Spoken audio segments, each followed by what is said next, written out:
So what we're going to talk about today is that time when you first realize that your marriage is over and either you're going to tell your spouse you want a divorce or you want a divorce. And a lot of the questions that I get from people are, what should I do now?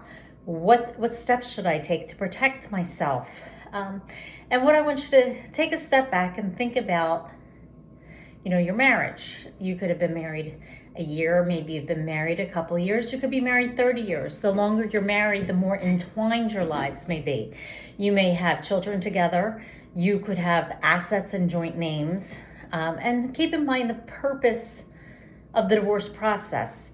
The purpose is that you've built this life together and you're not going to be together anymore, and you need to separate out the things that you have in common, mainly your assets and income, and figure out how each of you are going to be after the process is over. So a good place to start is to make an inventory of the assets and the debts that you have, focusing first on the things that are in joint names. Because when it comes to protecting assets, you want to make sure that now that your spouse knows you're not going to be together, that they don't go ahead and take all of the money out of a joint account, leaving you with no access to funds.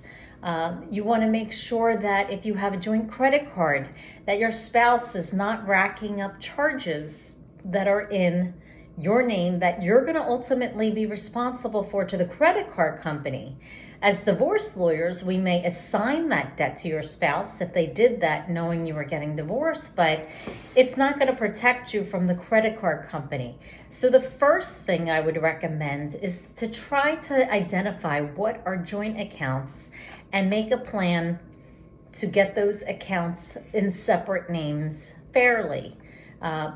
So you may want to talk to your spouse, and if you can't talk to your spouse, you may want to just take 50% and shelter it in another account, not necessarily spending it, but at least protecting it so that all of the money is not spent by your spouse.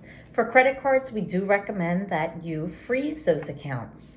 So if you don't need that joint account, because you have access to other credit, then you would definitely want to freeze. If it's your only source of having any type of credit, then you might want to leave it open, but keep track of what you spend and realize that what you spend after separation, you're going to be accountable for.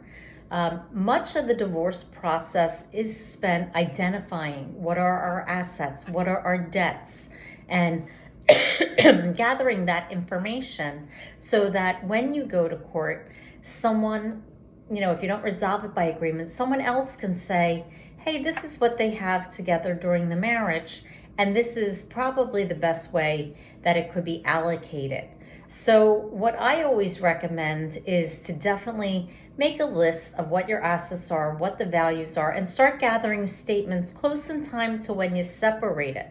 Because sometimes a divorce could take a long time, and you might not as easily be able to go back and get the statements from when you separate it.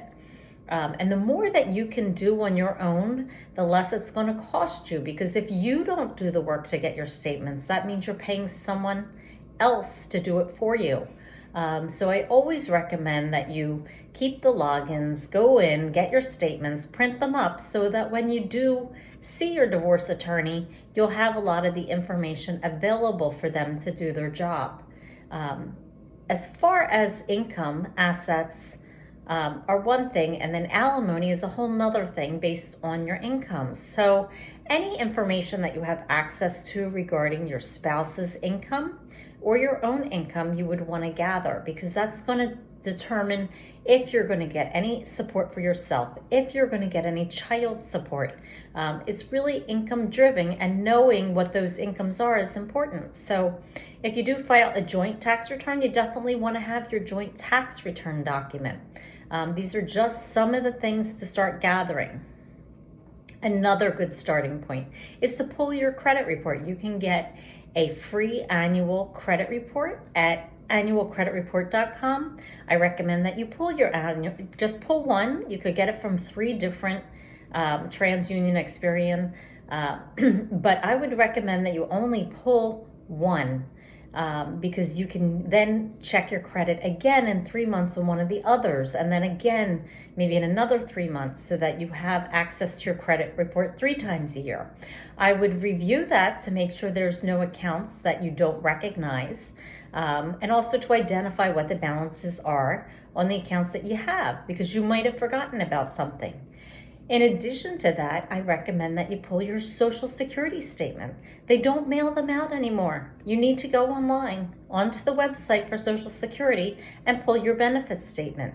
Not only will it give you an idea of what you can expect in retirement, which is important when you're getting divorced, but it also will give your income history from the time you started working. So that's another very important document that you should pull when you're getting divorced.